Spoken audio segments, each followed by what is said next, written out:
Hello students, I'll teach you how you can log in your Akanksha ID on your parents' phone so that you can get access, you can view your files which you do in the classroom on the phone is also.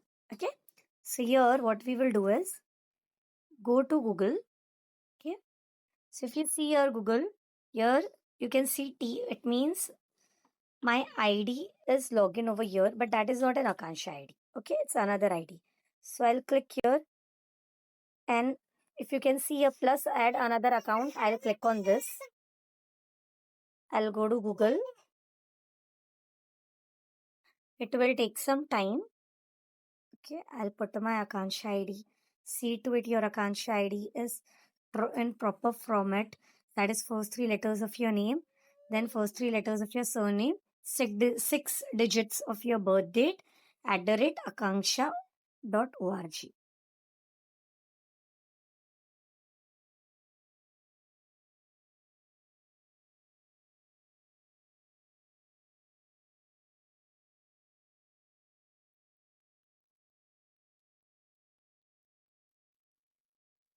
In this way, when I click over here,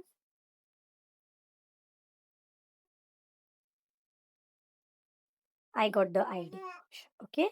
You need to log in your Akanksha ID before going to classroom. Hello students, today I'll teach you how to install Google Classroom on your phone and how you will be adding the code to the Google Classroom to join your respective grade classroom. Okay. So first go to Play Store, your phone,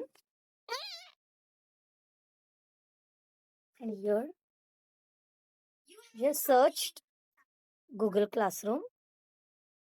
And moment you search the Google Classroom, you'll get this Google Classroom app and an install option on the right hand side. Just click on that. Once you click on that, it will get installed.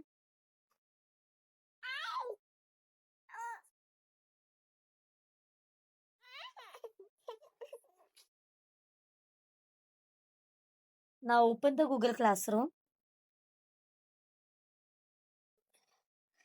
If you have more than one email ID on your phone, so it will ask you through which email ID you want to access Google Classroom. Always access through Akanksha's ID. Okay, students? Since here you're totally new, you are a grade 3, 4 or 5, 6 standard student. So I am taking another ID because I want to show you if you are a beginner, you are installing the Google Classroom first time, you're accessing first time, how it would look like. So here you'll get an option. Before this also you'll get an option, are you a student or a teacher? So you just click on you're a student, then go ahead. Here you'll get option of create class or join class. Click on join class, and here you'll put a class code, and after that you'll get this option join. Just join that, and class code I'll give you.